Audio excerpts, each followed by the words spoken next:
کے ساتھ ہی کتنا بڑا علاقہ جو ہے اس زمین کا وہ اللہ تعالیٰ نے اس امت کے قدموں تلے رکھا ہے۔ اگر آپ نے نقشہ دیکھا ہو دنیا کا تو آپ کو معلوم ہونا چاہیے کہ شمال میں جو بہت بڑا یہ نظر آتا ہے سائبیریا اور روس کا علاقہ، یہ سب غیر آباد ہے۔ اس طرح شمالی امریکہ میں بھی کینیڈا سے اوپر بڑے بڑے آپ کو بر اعظم سے نظر آئیں گے، سب غیر آباد ہیں۔ جو آباد علاقہ ہے دنیا کا اور جو زرخیز علاقہ ہے دنیا کا، اس کا کتنا بڑا حصہ ہے کہ جو امت محمد صلی اللہ علیہ وسلم کے قدموں تلے۔ انڈونیشیا ملائیشیا سے چلے آئیے، اس کے بعد مسلسل چاہے کہیں مسلمان اقلیت میں تھوڑے بہت ہیں، لیکن پھر بنگلہ دیش آتا ہے، بڑی عظیم اکثریت کا ملک ہے۔ پھر بھارت میں اگرچہ اقلیت میں ہے لیکن 20 کروڑ مسلمان بھارت میں اس وقت ہے۔ پھر جو پاکستان سے شروع ہوا سلسلہ، افغانستان، ایران، چلتے جائیے ادھر ترکستان، چینی ترکستان، روسی ترکستان، پھر آگے چلیے عالم عرب، افریقہ کا پورا شمالی علاقہ، افریقہ کا تقریباً سارا وسطی علاقہ، یہ سب کیا ہے؟ کتنا بڑا رقبہ ہے، اور ہر طرح کی نعمت اللہ نے دی ہے۔ اس میں نباتات بھی ہیں، اس میں معدنیات بھی ہیں، اور سب سے بڑھ کر آج کی دنیا میں جو اہم ترین شے ہے کہ پیٹرول جو ہے، تیل جو ہے، اس کے سب سے بڑے ذخائر وہ ہے کہ جو مسلمانوں کے قدمے تلے ہیں۔ اتنی تعداد میں ہونے کے باوجود، اتنے وسائل کے پر بظاہر قابض ہونے کے باوجود، سوال یہ ہے کہ کیا آج دنیا میں امت مسلمہ کو عزت حاصل ہے یا یہ ذلیل ہے؟ اسے غلبہ حاصل ہے یا مغلوب ہے؟ اسے کوئی دنیا میں وقار حاصل ہے یا یہ بالکل بے وقار ہو کر رہ گئی؟ یہ بات ہے جو ہمارے سمجھنے کی ہے آج کیوں ذلیل کہ کل تک نہ تھی پسند، گستاخی فرشتہ ہماری جناب میں۔ اس وقت صورت یہ ہو چکی ہے، آپ کو معلوم ہے کہ ہر جگہ پر پسماندگی کا نشان مسلمان ہے۔ ہمارے سارے وسائل پر دوسروں کا قبضہ ہے۔ ایک ہی شے رہ گئی تھی، تیل، خلیج کا تیل، اس پر بھی آ کر امریکہ کی فوجیں ان کے سر پر بیٹھ گئی ہیں۔ سارا کا سارا تیل اب ان کے قبضے میں۔ ادھر خلیج کے دہانے کے دونوں طرف وہ اپنے مورچے بنا رہے ہیں تاکہ یہاں کسی کا داخلہ نہ ہو سکے۔ بڑے بڑے جتنے لوگ ہمارے، ان سب کی دولت ان کے پاس ہے۔ کہنے کو تو سلطان اور برونائی دنیا کا امیر ترین آدمی ہے، لیکن دولت ہے کہاں اس کی؟ انویسٹڈ تو وہی ہے، اسی کے بینکوں میں ہے، انہی کی کمپنیوں میں ہے، کسی کے پاس کچھ نہیں ہے۔ سعودی عرب کے کوئی ڈالر دے تو کہاں ہے؟ جیسے شہنشاہ ایران کا جو اثاثہ تھا، سرمایہ تھا، جو سارا کا سارا انہوں نے جو ہے وہ فریز کر لیا، تو یہ دولت تو ساری وہی ہے۔ کہنے کو ہے کہ آپ کے اکاؤنٹ میں اتنا روپیہ ہے، لیکن سوال یہ کہ وہ اکاؤنٹ فی الواقع کس کے قبضے میں ہے؟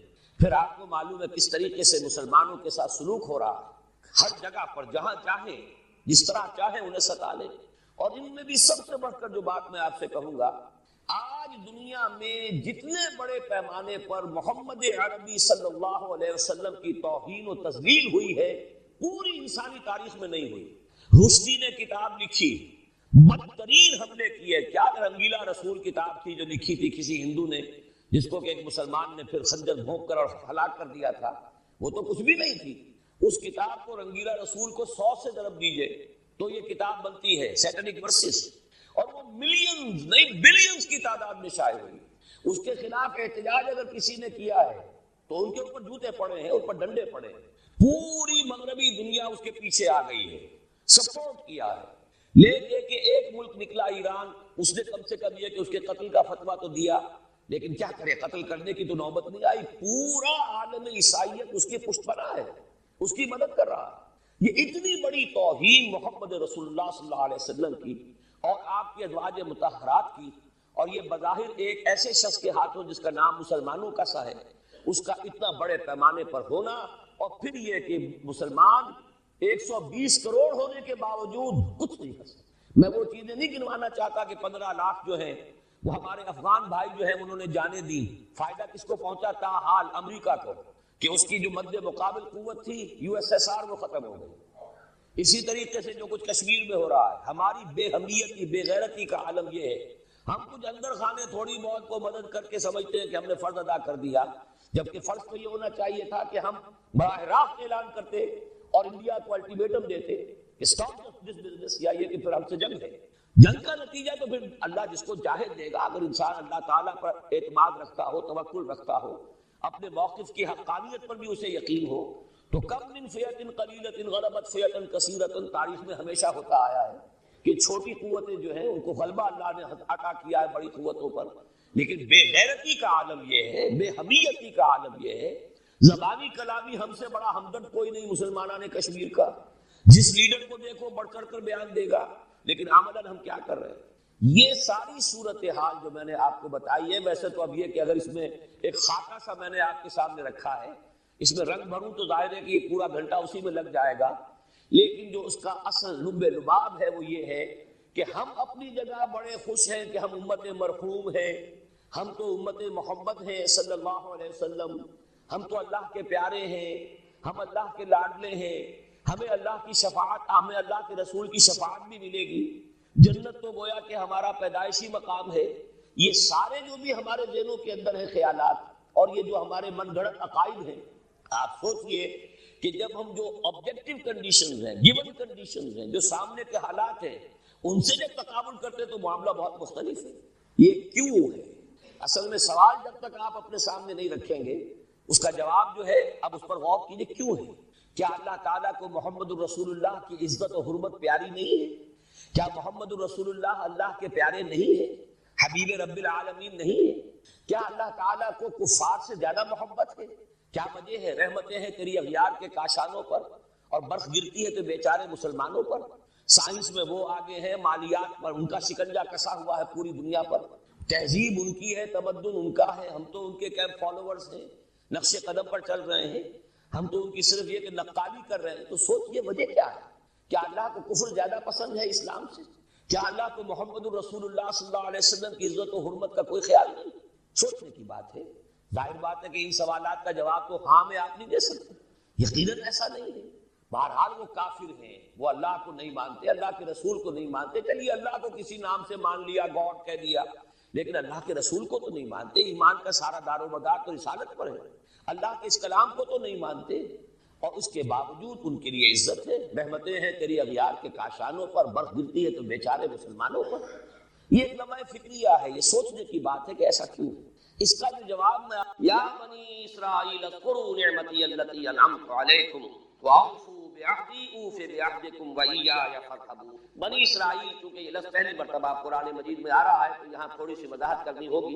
ابن جو عربی میں بیٹے کے لیے آتا ہے ابن، اس میں جو شروع کا حمزہ ہے یہ در حقیقت اضافی ہے، اصل لفظ جو ہے بے نون پر مشتمل ہے، اسی لیے اس کی جمع سالم آتی ہے بنون۔ قرآن مجید میں المال والبنون زینۃ الحیات الدنیا، تو یہ جو اس کی جمع سالم ہے وہ در حقیقت بنون ہے، اور پھر اس کی حالت نسبی اور حالت جرمی بنین ہوگا، اور جب یہ مضاف بن جائے گا تو اس کا وہ نون گر جائے گا، تو اے بنی اسرائیل، اے اسرائیل کی اولاد۔ لفظی ترجمہ ہوگا اے اسرائیل کے بیٹوں، لیکن یہ کہ مراد اولاد ہے، اس میں برسبیل تغلیب اگرچہ خطاب مردوں سے ہو رہا ہے جیسے کہ قرآن مجید میں اکثر و بیشتر ہے، لیکن یہ کہ اس میں خواتین بھی شامل ہیں۔ تو یا بنی اسرائیل، اے اسرائیل کے بیٹوں۔ اسرائیل سے مراد کیا ہے؟ اس پر اتفاق ہے، اجماع ہے، حضرت یعقوب کا یہ لقب ہے۔ البتہ یہ لفظ بنا ہے اسم اور ایل دو سے مل کر۔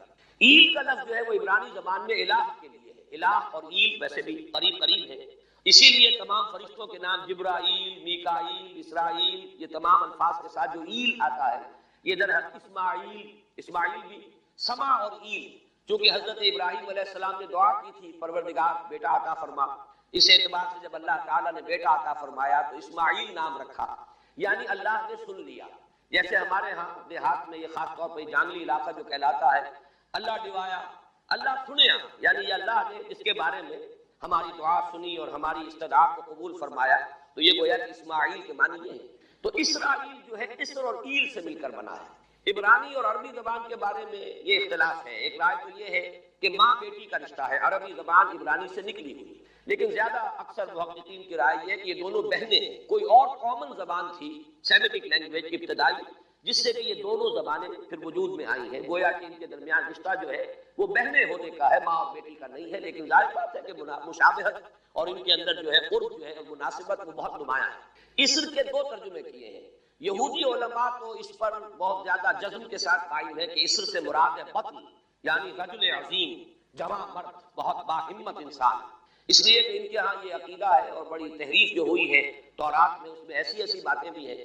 حضرت یعقوب کی جو مدح کی گئی ہے اس میں اس حد تک مبالغہ ہے کہ حضرت یعقوب کی اللہ تعالیٰ کے ساتھ کشتی ہوئی اور اللہ کو پچھاڑ لیا حضرت یعقوب نے، تو معلوم یہ ہوا کہ یہ تو بڑے بہادر اور بہت جری انسان، اس اعتبار سے وہ بطل اور رجل کا ترجمہ کرتے ہیں اسر کا۔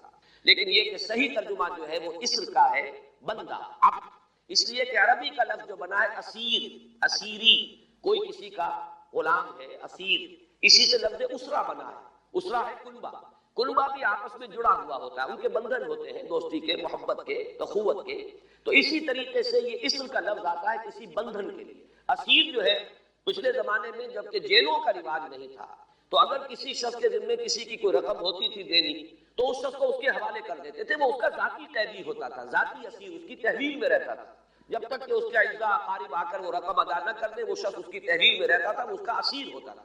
اس اعتبار سے غلام کے معنی میں یہ لفظ جو ہے مستعمل ہے، تو اسرائیل کا ترجمہ ہوگا عبداللہ اذان۔ تو میں عرض کر رہا تھا کہ اسرائیل کا ترجمہ ہوا عبداللہ، گویا کہ اب تک ہم نے یا بنی اسرائیل کا ترجمہ کیا اے اللہ کے بندے کی اولاد، مراد ہے حضرت یعقوب علیہ السلام۔ حضرت یعقوب حضرت اسحاق کے بیٹے ہیں، حضرت اسحاق حضرت ابراہیم علیہ السلام کے دوسرے بیٹے ہیں۔ حضرت ابراہیم کو پہلا بیٹا اللہ نے عطا فرمایا اسماعیل، اسی لیے میں عرض کر چکا ہوں سما اور ایل سے مل کر بنا ہے، جو دعا کی تھی انہوں نے اس دعا کا پہلا جواب جو ملا ہے اللہ تعالیٰ کی طرف سے، اس کی مقبولیت کا جو ظہور ہوا وہ حضرت اسماعیل کی شکل میں۔ پھر یہ کہ حضرت سارہ کو بھی اللہ تعالیٰ نے اولاد دی اور حضرت اسحاق پیدا ہوئے۔ اس وقت یہ جو بشارت دی گئی ہے قرآن مجید میں متعدد مقامات پر آگے چل کر آئے گا کہ حضرت سارہ کے ہاں بھی اولاد ہونے کی جو بشارت حضرت ابراہیم علیہ السلام کو فرشتے دینے آئے تھے، اسی میں یہ بھی تھا کہ نہ صرف یہ کہ تمہیں ایک بیٹا عطا ہوگا بلکہ اس کے بعد پوتا بھی عطا ہوگا، گویا کہ ایک بہت جلیل قدر پوتا۔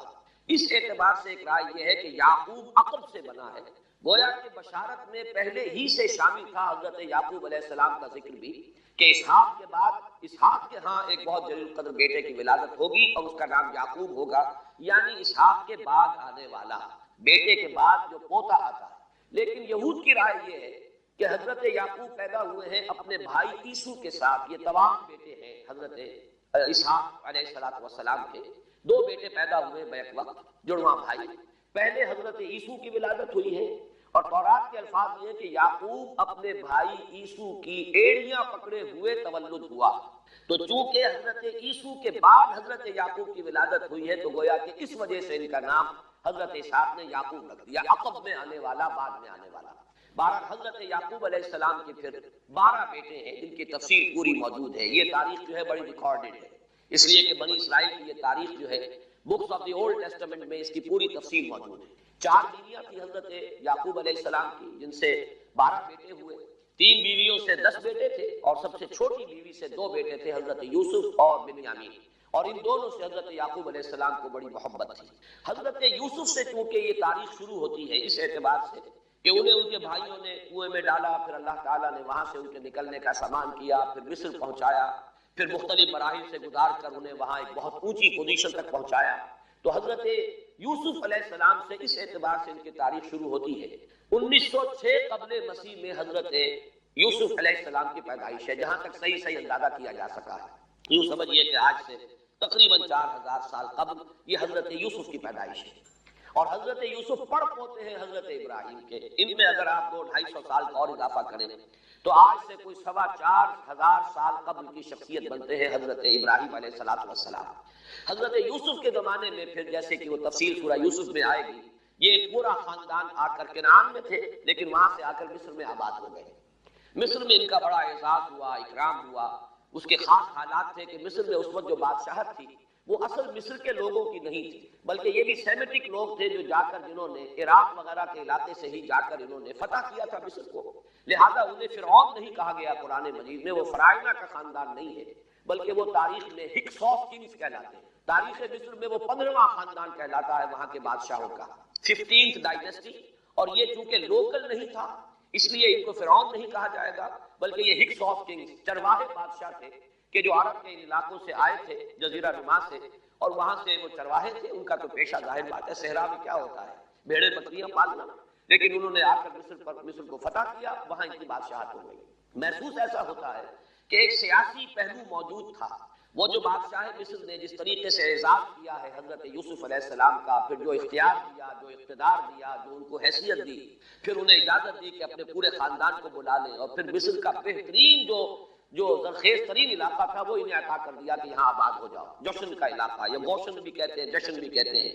یہ جو نائل کا ڈیلٹا ہے کہ جو جا کر آپ کو معلوم ہے کہ دریا جو ہے جب بہت سی شاخوں میں تقسیم ہو جاتے ہیں سمندر میں گرنے سے قبل، تو وہ ڈیلٹا جو ہے زرخیز ترین علاقہ ہوتا ہے. آرٹیفیشل اریگیشن کے اور نظام تو تھے نہیں. جہاں دریا ہی چھوٹی چھوٹی نہروں کی شکل اختیار کر لے وہاں گویا کہ وہ فطری طور پر جو ہے بڑے وسیع رقبے کے اندر اریگیشن ہو سکتی ہے. تو اس ڈیلٹا کے علاقے میں بہترین علاقہ ان کو دیا گیا، وہاں آباد ہو جاؤ. وہاں یہ رہے ہیں گویا کہ پیرزادوں کی حیثیت. ابھی ان کے پاس کوئی شریعت نہیں، ابھی کوئی کتاب نہیں ملی، ابھی صرف یہ ایک خاندان ہے، حضرت ابراہیم کی نسل کا ایک خاندان ہے. اس لیے کہ حضرت ابراہیم کی نسل میں حضرت اسماعیل کی نسل ہے کہ جو عرب میں آباد ہو چکی، ان کی نسل میں پھر حضرت اسحاق کے بیٹوں میں سے بھی عیسو کی نسل وہ اور جگہ پر آباد ہو چکی. اس اعتبار سے یوں نہ سمجھیے کہ نسل ابراہیم صرف ان پر مشتمل ہے. اسی طرح بنی قطورہ تیسری جو آپ کی اہلیہ تھی ان کی اولاد بھی، تو گویا کہ یہ بہت وسیع حلقہ ہے جو اولاد ابراہیم کا ہے. تو اولاد ابراہیم میں سے ایک شاخ ہے جو آ کر یعنی حضرت یعقوب کے 12 بیٹے اور حضرت یعقوب بھی آ کر یہاں آباد ہو گئے. اور یہاں پھر یہ کچھ عرصے تک تقریباً 100-150 برس تک تو بڑے عیش میں رہے. یہ تقریباً یوں سمجھیے کہ 1850 قبل مسیح میں ان کا داخلہ ہوا ہے مصر کے اندر، اور وہاں پر 150 برس جو ہے انہوں نے بڑے عیش میں گزارے ہیں. یہ پیرزادے تھے اس لیے کہ بادشاہ معتقد ہو چکا تھا حضرت یوسف علیہ السلام کا. اگرچہ یہ تو ثابت نہیں ہوتا کہ وہ ایمان لایا ہو حضرت یوسف علیہ السلام پر، اس کا کوئی ثبوت نہیں، لیکن معتقد تھا. اور ان کی نیکی کا، پارسائی کا، شرافت کا، ذہانت کا، صلاحیتوں کا اعتراف پوری قوم کو تھا. جس طریقے سے کہ انہوں نے اس ملک کی جو نیا ہے اس کو جس طرح پار لگایا ہے، وہ شدید ترین قحط کا جو ایک دور آیا اس میں سے، اور جتنا بہترین انتظام کیا اس کی بنا پر ان کی صلاحیتوں کے سب معترف تھے. تو وہ 130 برس کی عمر میں غالباً ان کا انتقال ہوا ہے، اور 80 برس تک انہوں نے مصر پر گویا کہ جو سب سے زیادہ با اختیار شخص وہاں تھا بادشاہ کے بعد، بادشاہ اپنی جگہ پر تھا لیکن یہ کہ جو بادشاہ کے بعد سب سے زیادہ با اختیار شخصیت تھی وہ حضرت یوسف کی تھی 80 برس تک. اس عرصے میں اور پھر یہ 150 برس جو میں نے عرض کیا ہے کہ اس میں یہ خوب پھلے پھولے، ان کی اولاد جو ہے وہ کثرت کے ساتھ پھیلی. لیکن اس کے بعد وہاں پھر ایک انقلاب آیا.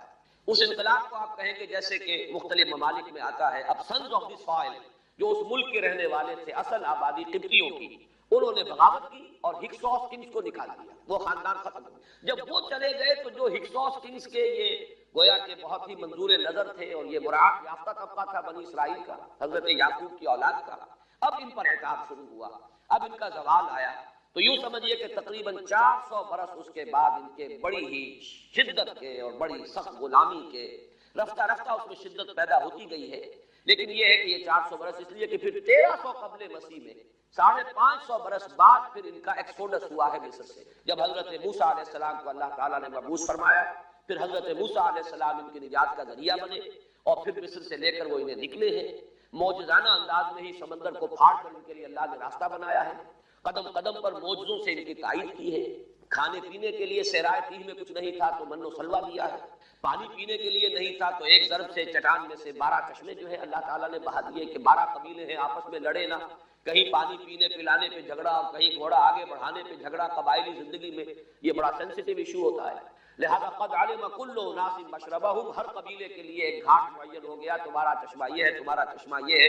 ایک ضرب سے 12 چشمے پھوٹ گئے. پھر انہیں وہاں کوہ طور کے قریب پڑاؤ ڈال کر ان کو وہاں چھوڑ کر حضرت موسیٰ علیہ السلام جو ہے اللہ تعالیٰ کی طلبی پر کوہ طور پر گئے ہیں. وہاں تورات عطا ہوئی. تو تورات کے عطا کیے جانے کے بعد اب سمجھیے کہ اب ان کی حیثیت ایک امت کی بن گئی، کتاب پر امت کی تشکیل ہوئی. یہ امت مسلمہ قرآن مجید کی بنیاد پر امت ہے. جب یہ کتاب دی گئی ہے اس کی بنیاد پر ایک شریعت دی گئی ہے، کتاب دی گئی ہے، کتاب ہدایت ہے، تو اس نے امت کی شکل اختیار کی.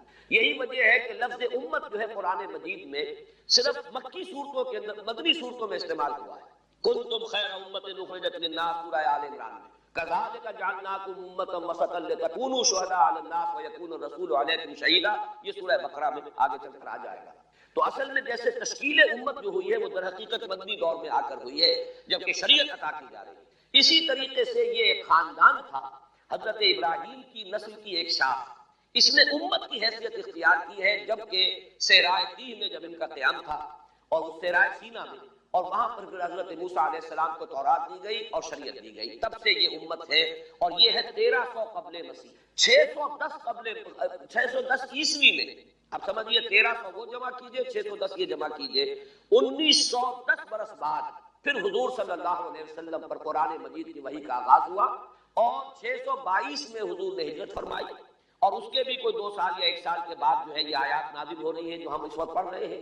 تو یہ سارا جو ہے تاریخی پس منظر ذہن میں رکھیے کہ یہ تقریباً 2000 برس کی تاریخ جو ہے ان کی بحیثیت امت، ویسے تو ان کی تاریخ اگر شروع کریں گے بنی اسرائیل تو حضرت یعقوب سے شروع ہونی چاہیے اور وہ اس سے زیادہ ہو جائے گی طویل، لیکن در حقیقت امت کی حیثیت سے ان کی تاریخ 2000 برس کی شمار ہوگی کہ 1300 قبل مسیح میں جب ہجرت کی ہے حضرت موسیٰ علیہ السلام نے اپنی قوم کو لے کر مصر سے، اور جب صحرائے سینا میں آئے ہیں، سینائی پیننسولا میں، اور پھر کتاب ملی ہے، تورات عطا کی گئی، شریعت عطا کی گئی، تب سے اس کا امت کی حیثیت سے آغاز ہوا۔ ایک بات اور نوٹ کر لیجئے، ان کو امت مسلمہ کیوں نہیں کہا گیا؟ اس کے لیے اس کا ایک سبب ہے۔ در حقیقت امت مسلمہ کا لفظ یا خیر امت یا امت کا لفظ جو ہے اس موجودہ امت کے لیے اس لیے استعمال کیا گیا ہے کہ یہ امت کسی ایک نسل پر مشتمل نہیں، یہ امیین اس کے نیوکلیس ہے، لیکن یہ کہ ہر نسل کے لوگ اس میں آ کر شامل ہوئے ہیں، ہر قوم جو ہے اس میں آ گئی ہے، اس لیے اس کا نام جو ہے وہ صفاتی ہے، امت مسلمہ۔ لیکن چونکہ یہ سابقہ امت مسلمہ ایک ہی نسل پر مشتمل ہے، حضور صلی اللہ علیہ وسلم سے پہلے کسی نبی اور کسی رسول کی بعثت اس کی قوم سے باہر نہیں ہوئی، کسی ایک خاص قوم کی طرف بعثت ہوئی ہے، کسی خاص علاقے کی طرف بعثت ہوئی ہے۔ بعثت عمومی علاقہ فتح الناس، یہ صرف محمد الرسول اللہ صلی اللہ علیہ وسلم کی امتیازی شان ہے۔ وَمَا أَرْسَلْنَاكَ إِلَّا كَافَّةً لِلنَّاسِ بَشِيرًا وَنَذِيرًا۔ اس اعتبار سے ان کا جو ہے اس میں علم گویا کہ بنی اسرائیل ہی ہے جو برقرار رہا ہے، اے اسرائیل کی اولاد۔ اگرچہ میں اس موضوع پہ تقریر کر چکا ہوں، لیکن آج پھر اس گفتگو کے حوالے سے بات چیزیں زیادہ کرتا ہوں۔ اس وقت عالمی سطح پر یہودی جمع عیسائی بریکٹ میں کر لیں اور امریکہ جمع یورپ یہ بریکٹ میں کر لیں، ان کا اندر معاملہ کیا ہے؟ اصل جو ہے اس میں پیچھے مائنڈ ہے، ماسٹر مائنڈ، سازشی ذہن وہ یہود کا ہے۔ باقی عیسائی اعلی کار بن گئے ہیں، جو 100% اعلی کار ہے یہود کا وہ پروٹیسٹنٹس ہیں۔ پروٹیسٹنٹزم یہود ہی نے پیدا کرایا، یہود ہی نے یورپ کے اندر سود کا رواج شروع کروایا، ورنہ سود حرام تھا وہاں پر بھی، یوزلی بھی اور کمرشل انٹرسٹ بھی، دونوں حرام تھے، یہ یہودی نے کروایا۔ اور پھر پہلا بینک بنوایا ہے انگلستان کے اندر، بینک آف انگلینڈ، اور جو پوپ کے خلاف بغاوت کرائی تو پہلی بغاوت ہوئی انگلستان کے اندر، جو چرچ آف انگلینڈ میں پیدا ہو گیا پوپ سے، اور اسی کو یہودیوں نے قرار دیا یہ ہمارا ماڈرن اسرائیل ہے، یہ اسرائیل ہمیں دیا ہے گاڈ نے، یہ جو ہے برطانیہ۔ اس کے کچھ عرصے کے بعد یہی جو ہے ایکسوڈس ہوا ہے اور وہ امریکہ میں جا کے آباد ہوئے، لہٰذا امریکہ کو بھی جیوز نے کہا ہے دس از انادر اسرائیل، یہ ہمارے اصل اسرائیل، ماڈرن اسرائیل یہ ہے، اس لیے کہ جو انہیں وہاں پر اقتدار حاصل ہوا ہے، جو قوت حاصل ہوئی ہے، جس قدر دولت انہوں نے وہاں جمع کی ہے، وہاں کے جس طریقے سے جکڑ لیا ہے حکومتوں کو، فرنگ کی رگے جہاں پنجائے یہود نے، ٹھیک 100 سال پہلے علامہ اقبال یہ مشاہدہ کر کے آ گئے تھے یورپ میں، اور کون دیکھنے والا تھا کہ وہاں کیا ہو رہا ہے، بیہائنڈ دی سین کیا ہے، سامنے کیا ہے، پردے کے پیچھے کیا ہے۔ فرنگ کی رگے جہاں پنجائے یہود، اس وقت فرنگ کا امام تھا برطانیہ، یہ وہ سلطنت تھی جس پر سورج کبھی غروب نہیں ہوتا تھا، آج وہ فرنگ کا امام امریکہ، یہ برطانیہ تو اب وہ جو ایک نظم ہے کہ بچپن میں پڑھی تھی، London bridge is going down going down going down, اس کی مثال ہے۔ برطانیہ کی کوئی حیثیت نہیں ہے، ورلڈ پاور کی حیثیت نہیں ہے، وہ تو چھوٹا بھائی اس نے بنا رکھا امریکہ نے اپنا، تو اس حیثیت سے جو ہے اس کی کوئی حیثیت ہے، ورنہ کوئی اور حیثیت نہیں ہے۔ بہرحال ان دونوں میں یہ ہے کہ پیچھے ماسٹر مائنڈ، سازشی ذہن، پلاننگ، اسکیم ساری یہودی، اعلی کار امریکہ سب سے بڑھ کر، اس کے بعد برطانیہ، اور اس میں اصل پروٹیسٹنٹس، ان میں بیپٹسٹ، ان میں اس سے بھی آگے بڑھ کر ایونجلسٹ، جن کو کہتے ہیں بورن اگین کرسچنس، جن کو کہتے ہیں نیو کنزرویٹو کرسچنس، یہ تمام اصطلاحات آپ اخبارات میں پڑھتے ہوں گے، ان کو گروپ کرنا، یہ اصل اعلی کار، ان کو ایک نیا نام دیا گیا ہے کرسچین زائونسٹ۔ ایک یہودی زائونسٹ ہیں، سارے یہودی زائونسٹ نہیں ہیں، بہت سے یہودی ہیں جو یہ زائونسٹ کے مخالف ہیں۔ چنانچہ میری ہیوسٹن میں ملاقات ہوئی تھی ڈاکٹر وشو براڈ، بہت بڑا پروفیسر ایمیریٹس یہودی، لیکن یہ کہ اس نے کہا، بڑے اجتماع میں کہا، ہمارا اجلاس تھا وہاں پر، ہم نے یہ جو ہے بلایا تھا ایک یہودی، ایک عیسائی اور ایک مسلمان، تینوں جو ہے وہ تقریریں کریں، انہوں نے کہا تھا کہ وی آر ناٹ سپورٹنگ اسرائیل۔ اس نے وہ عیسائی جو آیا ہوا تھا پروفیسر، اس نے کہا they are supporting Israel, we are not supporting Israel. اسی طرح میری جو ہوئی تھی round table conference, round table, اس میں ایک یہودی پروفیسر تھے، وہ ہسٹری کے پروفیسر، میں نام بھول رہا ہوں کا، انہوں نے کہا آئی ایم اینٹی زائنسٹ، میں زائنسٹ کے خلاف۔ تو زائنسٹ جو ہے اصل میں ایک سیکولر یہودیوں کی تحریک ہے، اور اس کے سب سے بڑے سپورٹرز کرسچین زائنسٹ وہ امریکہ میں بیٹھے ہیں۔ یہ ہے صورتحال یہ جان لیجیے کیتھولکس جو ہیں یہ اتنے پرو یہودی نہیں ہیں، اب رفتہ رفتہ وہ بھی اس کے اندر آ کر شامل ہو گئے۔ یورپ جو ہے زیادہ کیتھولکس، رومن کیتھولکس کا یہ بھی آپ نے جملہ پڑھ سنا ہوگا کہ یہ جو ترکی جو ہے ہمارا ملک، یہ جو کوشش کرتا رہتا ہے گھسنے کی یورپین یونین کے اندر، تو ایک دفعہ جان شراق نے کہا تھا، بڑا پیارا جملہ تھا، Why doesn't Turkey understand that we are a Christian club؟ یہ ہماری جو یونین ہے یورپین، یہ تو کرسچن کلب ہے، وہ مسلمان ہے، وہ کس وجہ سے آنا چاہتا ہے، کیوں تو داخل ہونا چاہتا ہے؟ Why doesn't Turkey understand that we are a Christian club؟ لیکن یہ ہے رومن کیتھولکس، اور ان کا میں بعد میں آپ کو بتاؤں گا۔ یہی آپ کو معلوم ہے کہ یورپ نے عام طور پر اسرائیل کا اتنا ساتھ نہیں دیا جتنا جو امریکہ دیتا رہا، اور کسی درجے میں ان کے دلوں میں سافٹ کارنر جو ہے عرب فلسطینیوں کے لیے بھی رہا ہے۔ یہ معاملہ ایران کے بارے میں بھی رہا ہے، جس قدر اسٹرانگ ایکشن امریکہ لینا چاہتا ہے، یہ جو ہے اس کے ساتھ نہیں ہے۔ یہ دونوں کا فرق ہے، وہ میں اس کا ایک بنیاد بعد میں بتا دوں گا۔ بہرحال ان کا ایک جو ایجنڈا ہے وہ دو، سمجھیے کہ دو اس کے نکات ہیں، دو رسیوں کے مانند یہ آپس میں بٹا ہوا ہے۔ پہلا، عالم اسلام کے مادی اور مالیاتی وسائل خصوصاً تیل پر قبضہ، یہ ان کا دنیاوی اعتبار سے، دولت کے اعتبار سے، وسائل کے اعتبار سے اس وقت کا ایجنڈا ہے۔ ویسے تو اس سے اوپر وہ چاہتے ہیں پوری دنیا پر، وہ تو بعد کی بات ہے کہ ابھی نہ وہ روس کو چھیڑ رہے ہیں نہ چین کو چھیڑ رہے ہیں۔ چین تو ان کا سب سے بڑا جو ہے بزنس پارٹنر ہے، سب سے بڑا، اور چین کو رفتہ رفتہ وہ اپنی لائن پر لا رہے ہیں۔ اب تو صرف یہ کہ وہ ایک پارٹی گورنمنٹ وہاں رہ گئی ہے جو کہ کمیونزم کے دور کی یادگار ہے، باقی ان کی جو اکانومی ہے وہ تو آ چکی ہے اسی رشتوں پر جو یورپ کی ہے، مغرب کی ہے۔ نمبر دو ایجنڈا کیا ہے؟ دنیا میں کہیں بھی اسلام کے بحیثیت ایک نظام زندگی ظاہر ہونے کا کوئی موقع نہیں دینا۔ We have to nip the evil in the bud at any cost۔ یہ ان کے ایجنڈے کا دستہ بنا ہے۔ یہ دو انٹرٹوائنڈ، جیسے آپ لڑیوں کو بٹ دے کر رسی بناتے ہیں، ایسے یہ دو لڑیے ہیں۔ اسلام کا پولیٹیکل سوشو اکنامک سسٹم کہیں نہ آ جائے، ہو نہ جائے آشکارا شر پیغمبر کا، یہ ابلیس نے کنکلوڈ کیا، وہ جو ابلیس کی مجلس شورا ہے، ہو نہ جائے آشکارا شر پیغمبر، کہیں ایسا نہ ہو کہ پیغمبر کی شریعت دنیا کے سامنے آ جائے، پیغمبر کا نظام آ جائے۔ الحذر، آئین پیغمبر سے 100 بار الحذر، حافظ ناموس زن، مرد آزما مرد آفری، یہ معاشرت کے نظام ہو گئے۔ موت کا پیغام ہر نوع غلامی کے لیے، نہ کوئی فخر و خاکہ نہ گدائے رہنسی، یہ سیاسی نظام آ گیا، اور کرتا ہے دولت کو ہر آلودگی سے پاک صاف، منعموں کو مال و دولت کا بناتا ہے امین، تم دولت کے امین و مالک نہیں ہو۔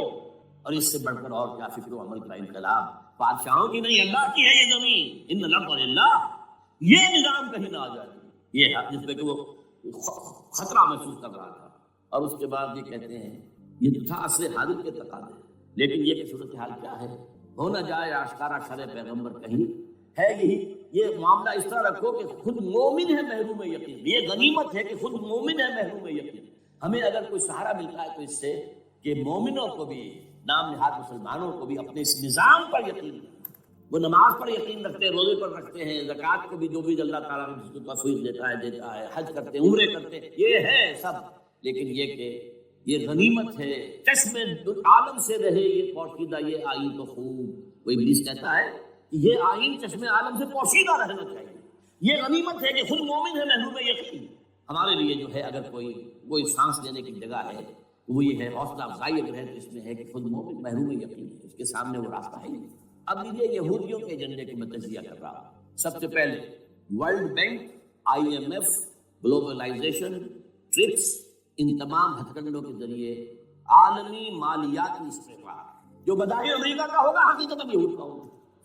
یہودیوں کے نزدیک پوری نوع انسانی حیوانوں کے مانند ہے، they are not human beings, they are goyim, they are gentiles، یہ انسانی شکل میں حیوان ہیں، اور جیسے حیوانوں کو ایکسپلائٹ کرنا، استعمال کرنا انسانوں کا حق ہے، گھوڑے کو آپ باندھتے رہے ہیں ٹانگے کے آگے اور بیلوں سے آپ ہل جتواتے رہے ہیں، تو جیسے یہ حق ہے ایسے ہمارا حق ہے پوری دنیا کے جو ہے وسائل کو کھینچے۔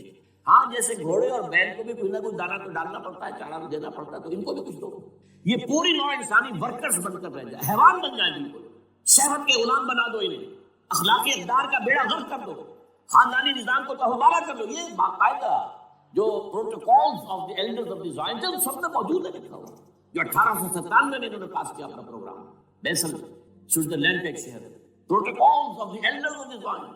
ان کو حیوان بنا دو، بس حیوانوں سے کام لیتے رہو، ہاں ان کی کمائی کا کچھ حصہ ان کے لیے چھوڑ دو، وہ بھی زندہ رہیں، وہ بھی آخر کام کیسے کریں گے۔ اور اصل جو ہے ملائی کھینچ لو اپنے اس نظام کے ذریعے سے، World Bank, I M F, stock exchange, TRIPS, globalisation, اس کے ذریعے سے عالمی مالیاتی استحکام۔ نمبر 2، ایک ہے ان کا ایجنڈا، یہ تو عالمی ہے، دوسرا ایجنڈا کیا ہے؟ وہ لوکل ہے۔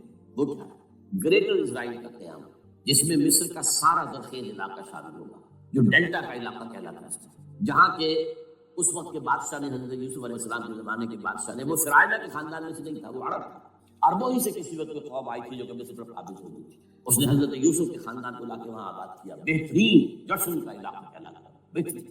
وہ کہتے ہیں ہمارا ہے، ہم رہے وہاں پر کئی سو برس تک رہے، عراق ہمارا ہے، وہاں ہمیں قید میں رکھا گیا، نبوکدنضر دے گیا تھا۔ عرب کا شمالی حصہ جو ہمارا ہے، وہاں خیبر میں یہودی قلعے تھے، اور وہاں مدینے کے اندر جو ہے 3 قبیلے یہودی تھے جنہیں محمد نے صلی اللہ علیہ وسلم نے وہاں سے نکال دیا تھا۔ یہ جارڈن یہ ترکی کا بھی کچھ حصہ ہمارا ہے، باقی پورا لبنان اور پورا فلسطین، یہ سب اس کے اوپر بنے گا ایک گریٹر اسرائیل، لوگ کریں گے۔ اور اس کے لیے ضروری ہے ایک بہت بڑی جنگ، ایسے آسانی سے نہیں ہو جائے گا۔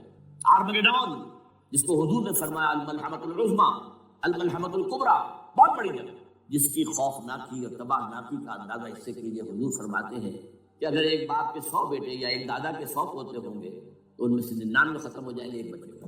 اور ایک جگہ فرماتے ہیں اتنی اموات ہوں گی، اتنی لاشیں ہوں گی کہ ایک نفاست پسند پرندہ جو ہے، جو گندگی کے نہیں اترنا چاہتا، ایک تو ہے یہ کوے، چیلیں، گرد، وہ تو گندگی ہی کی تلاش میں مردار کھانے کے لیے، وہ تو لاشوں کو نوچ رہے ہیں، وہ پرندہ جو ہے نفاست پسند پرندہ، وہ نہیں اتر سکے گا، اڑتا چلا جائے گا، لیکن لاشوں کا سلسلہ ختم نہیں ہوگا، یہاں تک کہ تھک ہار کر لاشوں پر گر جائے گا۔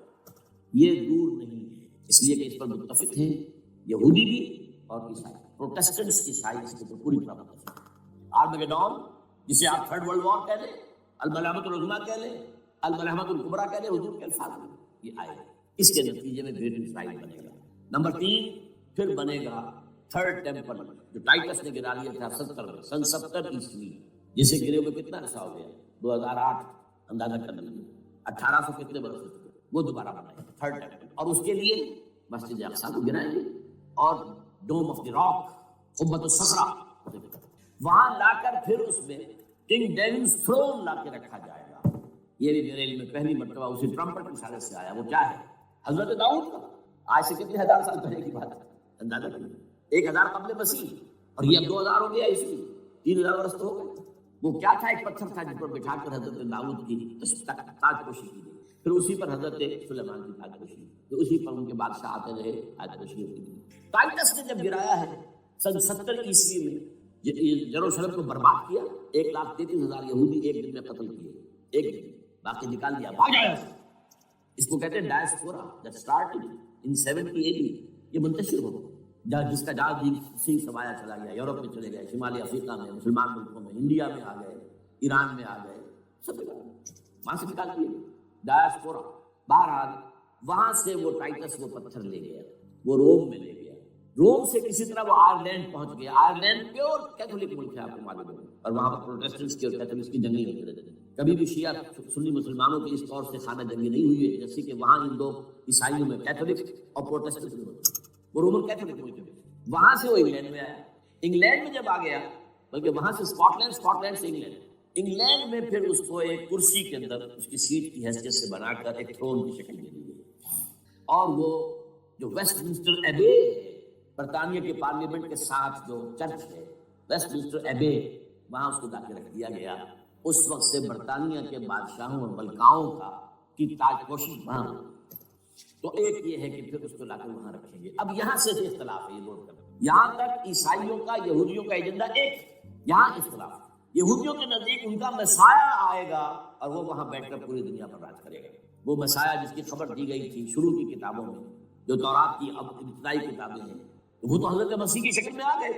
دی پروفیسی واز فلفلڈ۔ یہودیوں نے نہیں مانا، انہیں تو قرار دیا جادوگر ہے، کافر ہے، مرتد ہے، ولد الزنا ہے، اور اپنے بس پر سولی پر چڑھا دیا۔ وہ دوسری بات ہے، اللہ نے کیا کیا، وہ ایک علیحدہ مسئلہ ہے۔ چنانچہ یہ کہ سچویشن از ویکنٹ، وہ مسیحا کی جگہ ابھی باقی ہے ان کی، and they are waiting for ہم۔ تو وہ آئے گا اور وہ یہاں اس تخت داؤد پر بیٹھ کر پوری دنیا پر۔ عیسائیوں کا کہنا کیا ہے کہ در حقیقت حضرت مسیح نازل ہوں گے، سیکنڈ کمنگ آف جیسس، اس کو ہم بھی مانتے ہیں۔ اگر کہ ہوگا کیسے، حالات و واقعات کا کیا ہمارے نزدیک رنگ ہے، وہ مختلف ہے، وہ ویسے بیان نہیں کر سکتا۔ حضرت مسیح علیہ السلام کے مستقبل بیٹھیں گے ان کے عیسائی کے مطابق۔ چنانچہ پوپ جو مر گیا ہے پال سیکنڈ، اس کو یہ ٹرمپٹ والے کہتے ہیں شیطان، اور ان کا کہنا یہ ہے کہ اس شیطان نے the old ancient Holy Roman Empire کو ریوائو کیا ہے یونائٹڈ یورپ بنا کر، اور ان کا مقصد کیا ہے کہ یہ فلسطین میں ایک رومن کیتھولک حکومت قائم کرنا چاہتا ہے۔ یہودی اپنی حکومت چاہتے ہیں جو ہے، اور وہ اپنی حکومت چاہتے ہیں، یہ ان کا کہنا ہے۔ یہ میں نہیں جانتا کہ اس میں کس حد تک ایک دوسرے پر الزام درست ہے، لیکن جیسے کہ آپ کو معلوم ہے کہ انڈونیشیا کے اندر بھی ہوا تھا، ایک جزیرے کو تقسیم کر دیا، ایک حصہ جو ہے اس کا وہ رومن کیتھولک ریاست بن گیا۔ شاید نائجیریا میں بھی اس طرح کا معاملہ ہوا ہے تھوڑے علاقے کے اندر وغیرہ وغیرہ، تو یہ ہے۔ لیکن بہرحال یہ ان کا عیسائیوں کا معاملہ کیا ہے، میں نے جیسا کہ بتایا کہ یہ تو اس ایجنڈے کے اندر متفق ہے، اور عیسائی بھی ورلڈ ڈومینیشن مالیاتی جو ہے استعمال اس کے لیے کوشاں ہے، لیکن ان کے نزدیک حضرت عیسیٰ ابن مریم آئیں گے علیہ السلام اور وہ حکومت کریں گے۔ اس پورے ڈرامے کا اسکرپٹ پورا یہودیوں کا لکھا ہوا، اور انہی کی سازش اس پورے ڈرامے کے پیچھے ہے۔ البتہ بظاہر اس ڈرامے کا بڑا کریکٹر جسے آپ ہیرو کہیں وہ امریکہ ہے، اور اس کے تابع یورپ بھی ہے۔ یہ ہے عالمی سطح پر معاملہ اس وقت۔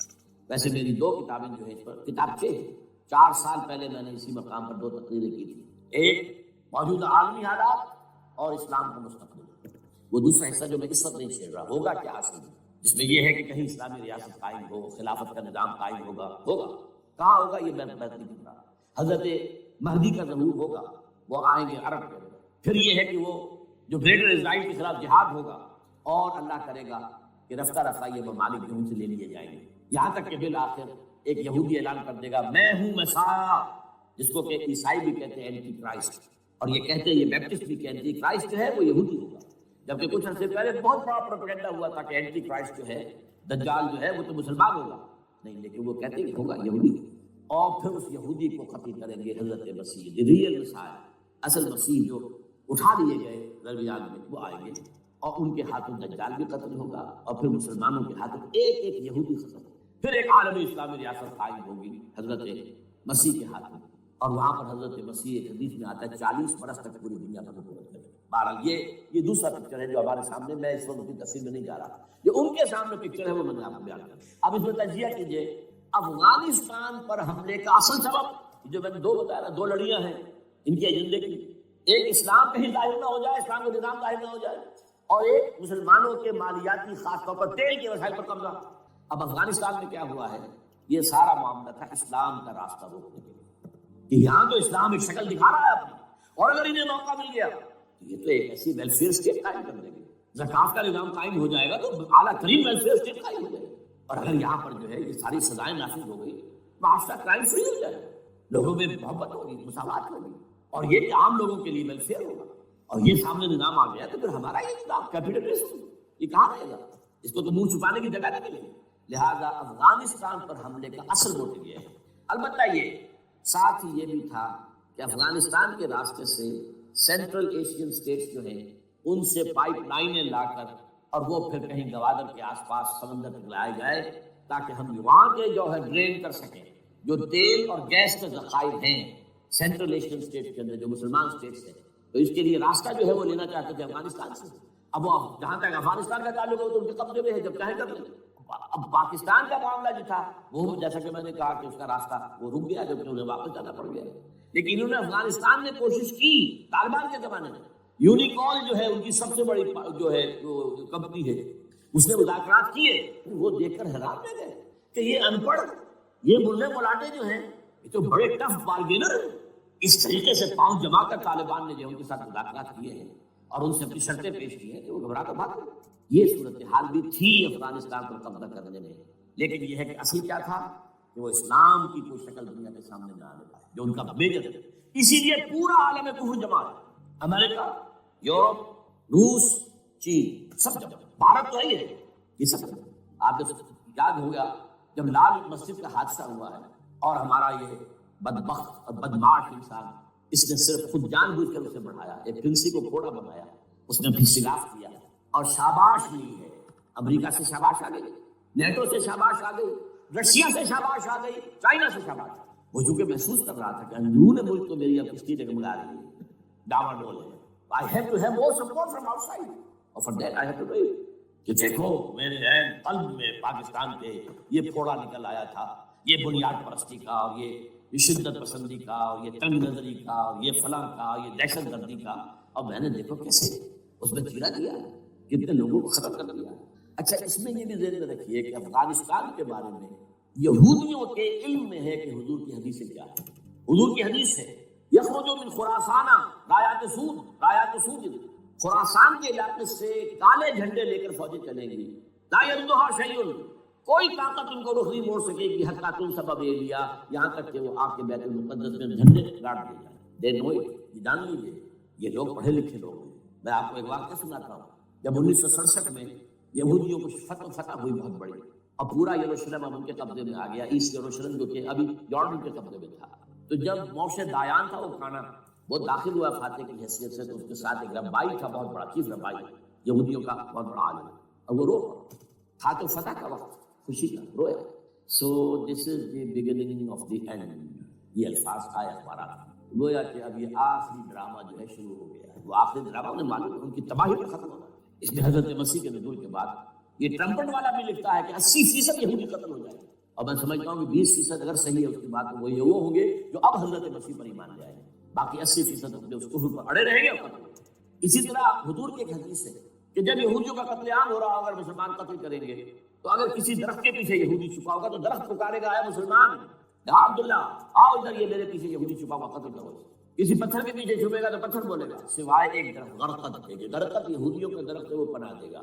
اور آج اسرائیل میں سب سے بڑی پلانٹیشن غرقد کی ہے، اسی لیے افغانستان، خراسان یہ افغانستان کا ہارٹ ہے افغانستان۔ اور یہ بھی جان لیجیے ہمارا جو مالاکنڈ سے اوپر کا علاقہ ہے یہ بھی خراسان کا حصہ ہے، اولڈ خراسان، جیسے گریٹر خراسان کہا جاتا ہے ہسٹری میں۔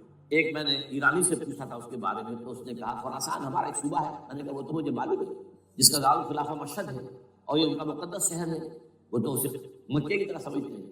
بہرحال میں نے کہا میں پوچھ رہا ہوں پرانا خراسان بزرگ، تو خراسان بزرگ کا انہوں نے بتایا پورا افغانستان اس میں شامل ہے، اور پھر یہ اسٹیٹس جو ہیں سینٹرل ایشین اسٹیٹس، اور ایران کا ایک حصہ اور پاکستان کا ایک حصہ، یہ جو مالاکنڈ کا، اور یہ بڑی معنی خیز بات ہے کہ وہی مالاکنڈ سے تحریک چلی ہے جو اصل تحریک ہے طالبان پاکستان، وہ سوات سے چلی۔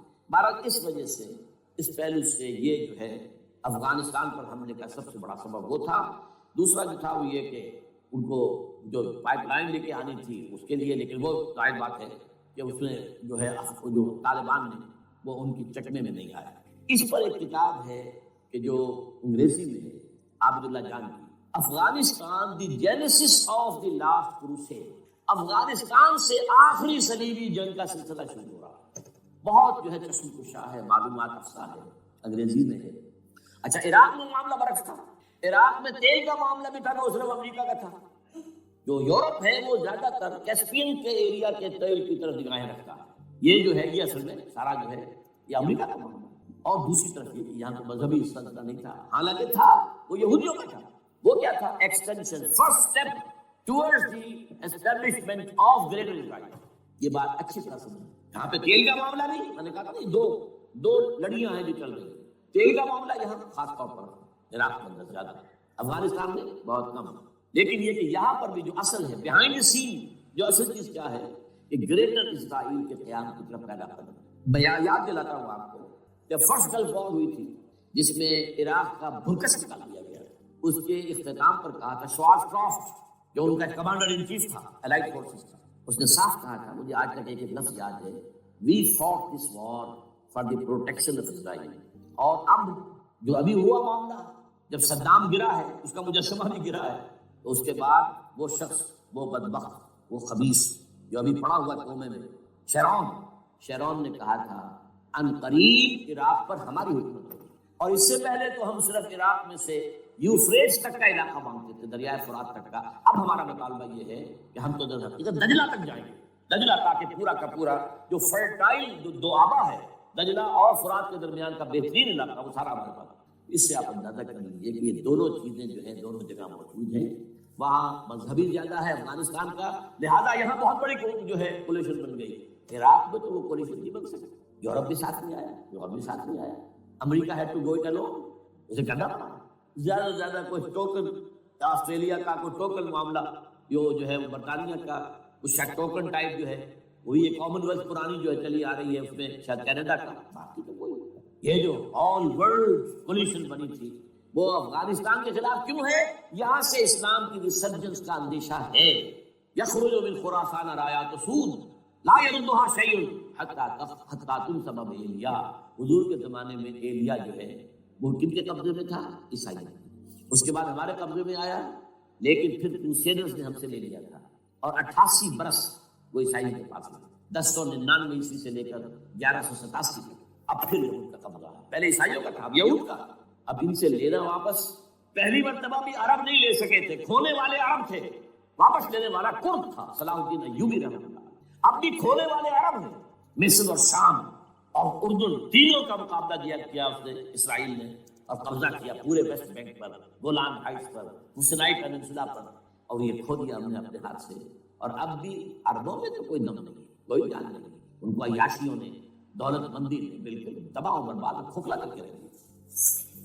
بہرحال یہ جو چیزیں میں نے آپ کو بتائی ہیں، یہ تو وہ پلانز ہیں جو سب شیاطین جن و انس کے پروگرام ہیں۔